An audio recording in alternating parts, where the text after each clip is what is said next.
જય સ્વામિનારાયણ. હરિલીલા કલ્પતરુના માધ્યમથી સોમવતી અમાસમાં સમુદ્ર સ્નાન એની કથા આપણે આગળ વધીએ.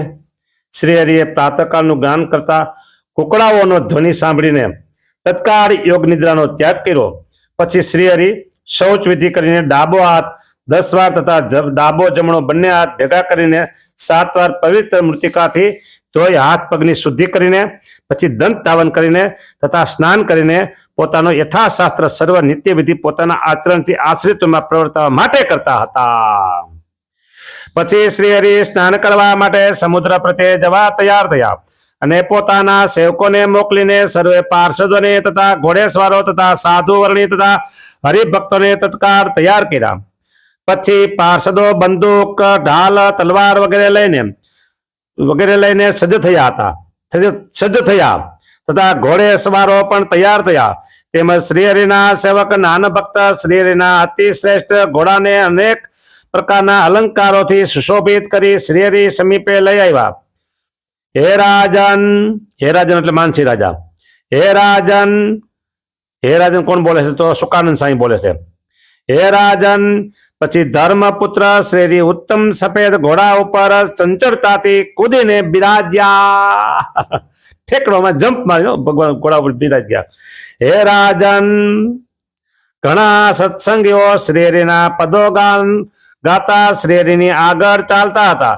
તેમની પાછળ નીચી દ્રષ્ટિ રાખી સમગ્ર સાધુઓ તથા વર્ણિઓ ચાલતા હતા. ચકડવકડ બધી ચારે બાજુ જોવાય નહીં એટલે નીચી દ્રષ્ટિ રાખીને સાધુ ચાલતા હતા. હા, એ હરિલામાં કીધું છે, પાર્ષદો વિશે કીધું, અહીંયા સાધુઓને કીધું છે કે નીચે જોઈને નિષ્કામી થવું. જ્યારે પધરામણીએ જાવો નીચું જોઈને નિષ્કામી થાવું, આવું પાર્ષદોને હરિલામતમાં કહેલું છે. હા, 10મા કળશમાં આવે છે ને છેલ્લે મહારાજ અંતર્ધાન લે થવાના છે એના દિવસો, થોડાક દિવસો પહેલાની કથા આવી છે. એમાં છે વડતાલમાં રણછોડરાયની સ્થાપના કરવાની હતી ને ત્યારે બધા જવાના હતા. એ કથાના પ્રસંગમાં આ વાત કીધી છે પાર્ષદોને કે પધરામણીએ સાથે જાવો નીચું જોઈને નિષ્કામી થાવું, આવી વાત ત્યાં કરેલી છે. હવે આગળ. હા, નીચી દ્રષ્ટિ રાખી સમગ્ર સાધુઓ તથા વર્ણિઓ ચાલતા હતા. તેમની પાછળ શસ્ત્રધારી પાર્ષદો ચાલતા હતા. તેમની પછવાડે શ્રી હરિનો અશ્વરાજ ચાલતો હતો. તેની પાછળ ઉત્તમ ઘોડાઓ ઉપર બેઠેલા ચળકતા ભાલાઓ વાળા ઘોડેસવારો ધીરે ધીરે ચાલતા હતા. શ્રી હરિનો અશ્વ તે વખતે રસ્તામાં જાણે નૃત્ય કલા કરતો નટરાજ જોઈ દેશું એવી ચાલની ગતિથી શોભતો હતો. શ્રી હરિ બિરાજા છે તે સ્વેન્દ્ર પોતાની રમણીય વેગવાન ગતિ શ્રી હરિને કહેવા માટે જાણે તત્પર થયો, પરંતુ મહાન પુરુષો પાસે પોતે પોતાની સ્તુતિ પોતાના મુખે કરે તે ઉચિત નથી તેમ નિશ્ચય કરીને કંઈ ન બોલ્યો. અત્યંત શોભાવાળા શ્વેત ઘોડા ઉપર બેઠેલા શ્રી હરિ ચતુરાઈથી સુંદર લગામ ગ્રહણ કરી અશ્વરાજને દોડાવતા સમુદ્રની સમીપમાં ગયા. ઇતિ અધ્યાય 10મો પૂર્ણ થયો. સારાંશ એટલે ટૂંકમાં, બરાબર. શ્રી હરિ લીલા કલ્પતરુ સારાંશ, સ્કંદ તૃતીય, અધ્યાય 11મો. સમુદ્ર દેવે કરેલું શ્રીનું સ્વાગત. શ્રી સુકાનંદ મુનિ કહે છે, હે રાજન. પછી જેનું સ્વચ્છ જળ ઉછળે છે એવો સમુદ્ર સ્નાન કરવા આવતા રક્ષરના સમગ્ર મુક્તો તથા બ્રહ્માદિક ઈશ્વરોને વંદનીય એવા શ્રી હરિને નિહાળી ચંદ્રમાને જોઈને જેમ હર્ષ પામે તેમ હર્ષ પામીને શ્રી હરિને સત્કારવા 5 ધનુષ એટલે કે 20 હાથ સામો ગયો સમુદ્ર. ઓહો 20 હાથ, આમ મોજા આવતા હોય ને, 5 ધનુષ. હા, 1 ધનુષ એટલે 4 હાથ, 5 ચોક 20. હે સર્વે લોકો અહીં મારી સમીપે આવેલા અક્ષર અને અક્ષરથી ઉત્તમ શ્રી હરિને જોવા માટે તત્કાળ આવો. આ પ્રકારે તે સમયે સમુદ્ર પોતાના મહાન મોજાના ધ્વનિથી લોકોને જાણે બોલાવતો હોય ને શું એમ જણાતો હતો. અગાધ ઐશ્વર્ય તથા ગાંભીર્ય અમૃત તુલ્ય શ્રીના દર્શનથી થયેલા આનંદને અતિશય ઉછળતા મોજાઓથી જાણે નૃત્ય કરતો હોય તેમ જણાતું હતું. વારેથી પોતાના તરંગો રૂપે હાથમાં ગ્રહણ કરેલા શ્રેષ્ઠ મોતીઓ નવરત્નો તથા પંચરત્નો છીપ રૂપી પાત્રમાં લઈ જાણે અર્ઘ્ય પ્રદાન કરવા શ્રી હરિકૃષ્ણ ભગવાનની સન્મુખ ઘણા હર્ષથી ફીણ ઉછાળતો હોય ને શું એમ જણાતો હતો. ધર્મપુત્ર શ્રી સમુદ્રની આવી શોભા આદરપૂર્વક જોઈને પોતાના સ્વરાજ ઉપરથી ઉતરી એક વસ્ત્ર પહેરી સમુદ્રના જળમાં પોતાના આશ્રિત મુનિઓની સાથે સ્નાન કરવા માટે ગયા. તેમની સાથે જળ ક્રીડા કરતા ભક્તોને શ્રી હરિ જળની અંજલિઓથી વારંવાર ભીના કરતા હતા અને તેથી અત્યંત પ્રસન્ન થયેલા તે ભક્તો પણ શ્રી હરિને પાણીની અંજલિથી સ્નાન કરાવતા પરસ્પર લીલા કરતા સ્નાન કરાતા હતા. પોતાના બે પુષ્ટ ભુજદંડોથી શ્રી હરિ જળમાં પ્રહાર કરતા એટલે કે પ્રસરાવતા. તેથી જાણે તે જળમાંથી મૃદંગના જેવા ધીર ગંભીર ધ્વનિ કરતા શ્રી હરિ ભક્તજનોને જીવન પર્યંત સ્મૃતિ રહે તે માટે સુંદર જળ ક્રીડા કરતા હતા.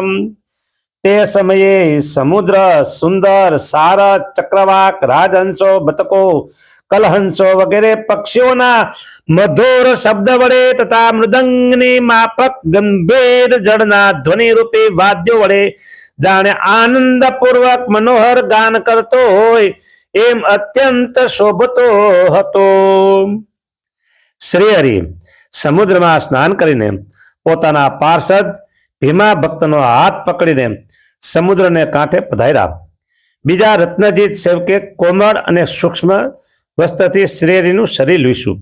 પછી શ્રી હરિ વસ્ત્રો પહેરીને સમુદ્રના કાંઠા પર ભક્તોએ બનાવેલા રેતીના સિંહાસન ઉપર બિરાજમાન થયા. પછી સર્વે બ્રહ્મચારીઓ તથા સર્વે સાધુજનો તથા સર્વે સત્સંગીજનો શ્રી હરિની આગળ યોગ્ય રીતે બેઠા. તે સમયે એક અદ્ભુત આશ્ચર્ય થયું. હે રાજન, સુકાનંદ મુનિ કહે છે માનસી રાજાને, હે રાજન, તે આશ્ચર્ય હું તમને કહું છું તે સ્વસ્થ મનથી તમે સાંભળો. સમુદ્રની વચ્ચે એકદમ બે રમણીય વિમાનો નીકળ્યા. શ્રી હરિની ઈચ્છાથી જેમને દિવ્ય દ્રષ્ટિ પ્રાપ્ત થઈ હતી તેવા મુક્તાનંદ આદિ મુનિ વગેરે જોતા હતા. હે સભ્યો, પૂર્વે ક્યારેય નહીં જોયેલા રાજાના ભુવન સમાન બે વિમાનો મધ્ય સમુદ્રમાંથી હમણાં જ નીકળ્યા એમ મુક્તાનંદ સ્વામી વગેરે મુનિઓ વિસ્મય પામીને પરસ્પર કહેતા હતા. તે સમયે બંને વિમાનો સમુદ્રના મધ્યમાંથી કાંઠા ઉપર આવીને ઉભા રહ્યા. પછી પોતાના શરીરની કાંતિથી દિશાઓને પ્રકાશ કરતા સેવકોએ સહિત બે દેવતાઓ તે બંને વિમાનમાંથી ઉતરે સવિનય શ્રી હરિકૃષ્ણ ભગવાનની સમીપમાં આવ્યા. તે બંનેમાં પ્રથમ વરુણે મહામૂલ્યવાળા ચળકતા સોનેરી તારયુક્ત રેશમી વસ્ત્ર શ્રી હરિને આનંદપૂર્વક પહેરાવ્યા. વિમાનમાંથી આ બંને આવ્યા, બહાર નીકળ્યા. પ્રથમ વરુણ સોનેરી તારયુક્ત વસ્ત્ર શ્રીને આનંદપૂર્વક પહેરાવ્યા. પછી વરુણની આજ્ઞાથી સમુદ્રે શ્રીના મનોહર શરીરમાં બહુ મૂલ્યવાળા ભૂષણો ધારણ કરાવ્યા. પછી વરુણ અને સમુદ્રે હર્ષથી શ્રીની આરતી કરી સાષ્ટાંગ પ્રણામ કર્યા. ક્યારેય નહીં જોયેલા વરુણ અને સમુદ્ર બંનેને જો દિવ્ય દ્રષ્ટિવાળા મુક્તાનંદ સ્વામી આ દેખ વગેરે આશ્ચર્ય પામી શ્રી હરિને પૂછવા લાગ્યા, હે સ્વામી, તમારી આદરપૂર્વક પૂજા કરવા વાળા આ બંને કોણ છે? નરનાટ્યધારી શ્રી હરિ જાણે ન જાણતા હોય તેમ, હે દેવો, જાણે ભગવાનને ખબર નથી આ કોણ છે એમ, એટલે પૂછે છે, હે દેવો, તમારા બંનેનું સ્વરૂપ મુક્તાનંદ આદિ મુનિ જાણવાને ઈચ્છે છે, તે તેમને યથાર્થ કહો. એ પ્રમાણે તે દેવોને કહેતા હતા. તે બંને દેવો શ્રી હરિનું વચન સાંભળીને કહેવા લાગ્યા, હે હરિ, તમે સર્વાવતારી છો, છતાં પણ મનુષ્યનું કરણથી આવી રીતે અમોને કહો છો, તો પણ હે કૃપાનિધિ, તમારી આજ્ઞાથી અમે બંને કહીએ છીએ. હે મુનિઓ, હું વરુણ છું અને આ સાગર છે, સમુદ્ર છે. દોર ઉભેલો આ બધો અમારો પરિવાર છે. હે મુનિઓ, અક્ષરાદિ તેમજ ઈશ્વરના પણ ઈશ્વર, અવતારોના અવતારી, સર્વ કાળના કારણ, અનંત શક્તિ તથા ઐશ્વર્યના સ્વામી આ શ્રીના દર્શન માટે અમે બંને અહીં આવેલા છીએ. વળી અમો બંને શ્રી હરિના આજ્ઞાકારી સેવકો છીએ એમ તમે જાણો. મુક્તાનંદાદિ મુનિઓ આવી રીતે પ્રત્યક્ષ શ્રી હરિકૃષ્ણ ભગવાનનું માતમ જણાવનારું વરુણ અને સમુદ્રનું વચન સાંભળી પરમ આશ્ચર્ય તથા આનંદ પામ્યા. પછી વરુણ તથા સમુદ્ર ઈશ્વરોના ઈશ્વર શ્રી હરિની અનુક્રમે સ્તુતિ કરવા લાગ્યા. વરુણ દેવ સ્તુતિ કરે છે. હવે સમય કેટલો થયો જોઈ લઈએ આપણે. 11 મિનિટ એટલે 12 મિનિટ થઈ છે. વાંધો નહીં, થઈ જશે પૂરું. વરુણ દેવ સ્તુતિ કરે છે, હે કરુણાસાગર, હે સકળ ઈશ્વરોના ઈશ્વર, હે સકળ અવતારોના કારણ, તેથી શ્રી પુરુષોત્તમ, તમારા પવિત્ર દર્શનથી મારો આ જન્મ સફળ થયો છે. જે જનો તમારી આવી અલૌકિક મૂર્તિના દર્શન કરશે તે જનો નિશ્ચય સંસાર સાગરથી મુક્ત થશે જ. તો તમારા ચરણની સેવાપરાયણ જનો સંસારના ભયથી મુકાશે, તેમાં શું આશ્ચર્ય છે? પોતાના કાર્યો સહિત મૂળ પ્રકૃતિ માયા તમારા ચરણ કમળનો આશ્રય કરનારા જનોને પરાભવ કરતી નથી. માટે હે ભગવાન અવતારે તમને હું વારંવાર નમસ્કાર કરું છું. હવે સમુદ્ર સ્તુતિ કરે છે, હે આનંદથી પૂર્ણ અનેક વિધિ રત્નો ધરનારો હું તમારી અનેક વિધિ રત્નો ધરનારો સમુદ્ર, હું તમારી પ્રાપ્તિથી જ આ મહાનિધિ પામ્યો છું. હે પુરુષોત્તમ, પ્રલય ન થાય ત્યાં સુધી તમારી મર્યાદા ન મૂકી એવી તમારી આજ્ઞા તમારા ભયથી હું હંમેશા પાલન કરું છું. શ્રી સુકાનંદ મુનિ કહે છે, હે રાજન, અવતારી શ્રીહરિની તે બંનેએ પૂર્વોક્ત રીતે સ્તુતિ કરી, તેથી શ્રીહરિ તેમને અભયદાન આપતા હતા. પછી તે બંને શ્રીહરિને આ પ્રમાણે કહેવા લાગ્યા, ઓ કેવી રીતે તમારો મહિમા કહેવા અમે શક્તિમાન થઈએ. હે હરે અવતારે, આપે સાધુઓના ધર્મની મર્યાદા જે પ્રકારે સ્ત્રી ધન ત્યાગ વગેરે પ્રબંધ કરીને રચી છે, તેવી મર્યાદા રામકૃષ્ણાદિક અવતારોએ પણ આ પ્રમાણે કરેલી કે ન કરી એ કઈ શક્ય નથી. શ્રી તમારા સાધુઓની આગળ સ્ત્રીઓએ ઉભા રહેવું તે યોગ્ય નથી. તમારી આજ્ઞા વિના અમારી પત્નીઓને તેથી જ અમે દર્શન માટે લાવ્યા નથી, પરંતુ તેમને વિમાનોમાં જ બેસાડી છે.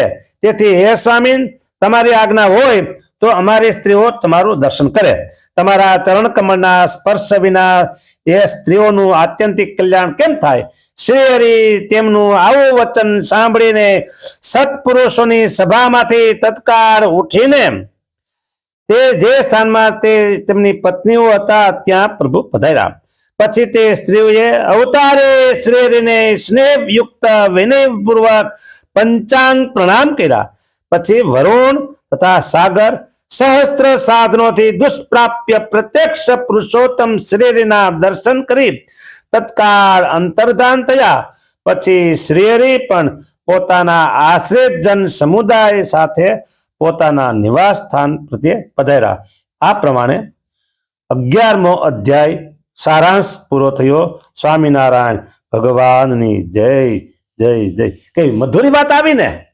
સારી લાગી હોય તો આગળ મોકલજો, સારી ન લાગી હોય તો તમને યોગ્ય એમ કરજો. પણ મને એવું લાગે છે આ કથા સમુદ્રની તમે લગભગ સાંભળી નહીં હોય, અને સાંભળી હશે તો ખબર નથી. અને જે ઘર સભા એ ક્યાં પહોંચી છે, કેટલા અધ્યક્ષમાં છે, એ મને ખબર નથી.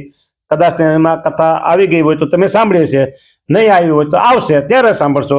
સર્વેને ભાવપૂર્વક સાધુ ધર્મ પ્રકાશ દાસ સ્વામી તમને કરબદ્ધ વંદન કરી જય સ્વામિનારાયણ પાઠવે છે. સ્વીકારજો, સ્વીકારજો અમારા જય સ્વામિનારાયણ, સ્વીકારજો. અને સર્વે ભક્તો ખૂબ જ રાજી રહેજો, રાજી રહેજો, રાજી રહેજો, ખૂબ જ રાજી રહેજો. તમારો રાજીપો એ અમારા જીવનની સફળતા છે, તમારો રાજીપો એ અમારા જીવનની પ્રગતિ છે, તમારો રાજીપો એ જ અમારા જીવનમાં ધન્ય કમાણી છે. જય સ્વામિનારાયણ.